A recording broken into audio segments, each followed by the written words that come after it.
आणि इथं 5 दिवस. आपलं नाव काय? मोनिका मनोज कुमावत. हा, तर आपण कुठून आलेले आहेत? आम्ही शहादाचेच आहे, पण इथं आम्ही जे भक्त मंडळी दूरदूरून आणि लांब लांबून आलेले आहे त्यांची सेवा करायला इथं रात्रभर थांबतो आम्ही. आणि नंतर मग जी सेवा आमच्याकडून उपलब्ध होते सेवेकरे या माणसांना आलेल्या भक्तांना तर आम्ही देत आहे. तुम्ही कुठून आलेले आहेत? पुण्याहून आलेले. पुण्याहून आलेले आहेत. तर किती दिवस थांबणार आहे तिथं तुम्ही? 5 दिवस थांबणार आहे. तुम्हाला काय उत्सुकता काय आहे? मला एकच उत्सुकता आहे, ती नाहीच म्हणत होता जी पण बाबांनी इथपर्यंत पोहोचवलं. तिथपर्यंत पोहोचू. आता 5 दिवस पार पडायला पाहिजे बस. कथा उद्यापासून सुरुवात होणार आहे, तुम्ही आजपासून आलेले आहेत? नाही, 2 दिवसापासून बसलेले आहे. माझे नातेवाईक आहेत ताईन त्या 2 दिवसापासून तुम्ही इथं आलेले आहेत? जागासाठी बसलेले. कोणी केलेले आहे? राजेश दादा पाडू आमदार. आमदारांनी केलेले आहेत. तर तुम्ही या निमित्त आमच्या चॅनल माध्यमातून त्यांचे आभार मानतात. हो राजेश दादा पाडू.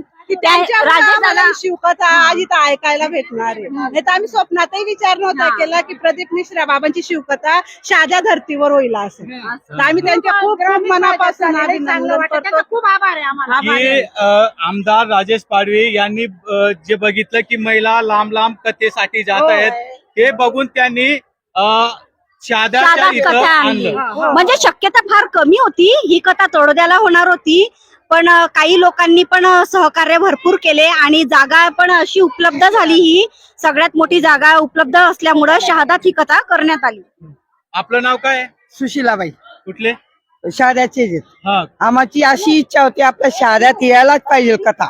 हा, शिवपुराण आपल्या शहरामध्ये व्हायलाच पाहिजे. ते कथेसाठी तुम्ही तुमच्या नातेवाईकांनाही बोलवलंय का इथं? हो सगळ्यांना बोलवलेले आहे दादा आम्ही. तुमचे नातेवाईक पण हो. येतील, तुम्ही पूर्ण परिवार? हो सगळे आमच्या पूर्ण परिवार आमच्या सेवाकरी मध्ये. असे ना? शिवाय नमस्तुभ्य. आमच्या शहाद्याकरांचं नमस्तुभ्य.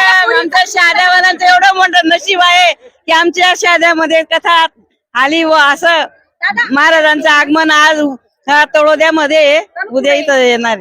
हा, तर तुमच्या जे श्रद्धा आहे बाबांवरती, तर सगळ्यांचे संकट दूर होतील. हो नक्की होतील दूर. मीनाबाई बाळासाहेब आहे, मी शिरपूरला राहते. शिरपूरच्या जवळ जी कथा आली ती सोळशे मला वाटत नाही. शहाद्याला यायचं नक्की नव्हतं, मला बरं नव्हतं, पण माझी मावस बहीण तिने जागा सांभाळून ठेवली म्हणून मला बाबाने ओढून आणलं. जसं लय चुम्बक खेचतं लोखंडाला तसं मला खेचून घेतलं बाबाने. श्री शिवाय नमस्तुभ्य.